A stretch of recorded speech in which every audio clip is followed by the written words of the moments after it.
Baik, baik Ayanda. Yang pertama, memang ini keprihatinan kita semua ya, pasti tidak bisa dihindari anak-anak kita itu akan berinteraksi dengan gadget ya, termasuk belajar dari rumah mereka menggunakan gadget. Maka yang pertama yang harus kita lakukan tadi, kiat pertama adalah menjadi orang tua yang kalau disentuh-sentuh dan dipencet-pencet lebih asik daripada gadget. Ini cara pertama ya, cara pertama yang harus kita penuhi dulu supaya kita kemudian bisa berinteraksi dengan mereka, meluangkan waktu untuk mereka, termasuk meluangkan waktu untuk melakukan aktivitas-aktivitas fisik bersama.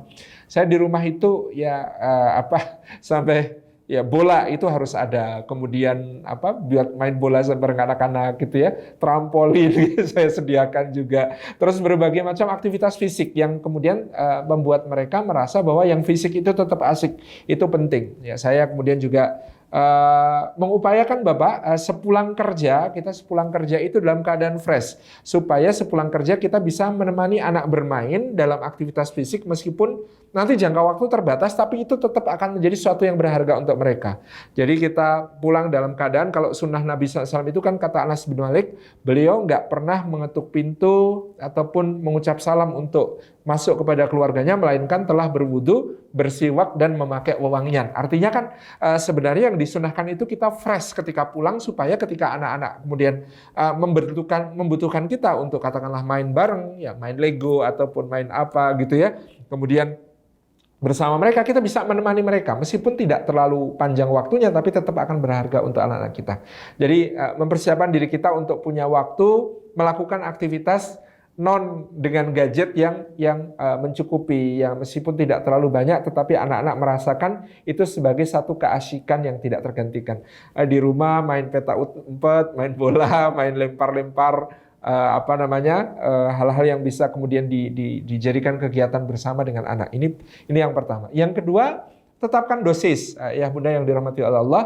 Jadi anak-anak kita berikan briefing tentang kebolehan mereka memegang gadget. Berapa jamkah maksimal di luar sekolah mereka? Katakanlah mereka sekolahnya jam berapa sampai jam berapa, itu memang harus pegang gadget. Nah, di luar itu berapa jam maksimal yang boleh mereka manfaatkan waktu untuk pegang gadget, dan apa-apa yang boleh, apa-apa yang tidak boleh, ya, apa yang boleh diklik, apa yang tidak boleh diklik. Mereka harus memiliki kepekaan mana yang baik, mana yang buruk. Anak-anak saya jelaskan, oh ini contoh, ini yang buruk, ini nggak boleh, ya, sehingga kemudian saling mengingatkan antara kakak adik juga terjadi.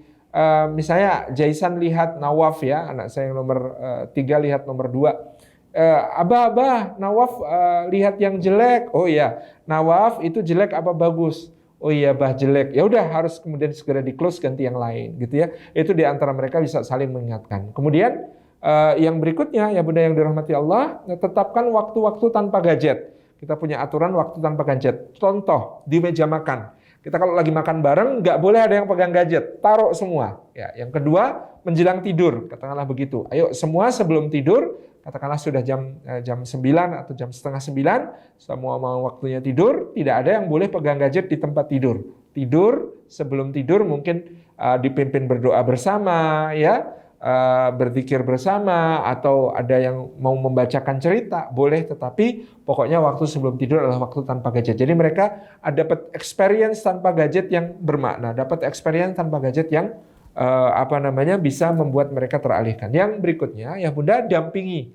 Kalau memungkinkan, kalau saat mereka pegang gadget, ya kita mendampingi, ya melihat, kadang-kadang memantau, mengingatkan, itu penting kalau ada kesempatan hal seperti itu. Insya Allah ini akan sangat membantu. Demikian, wallahu a'lam bishawab.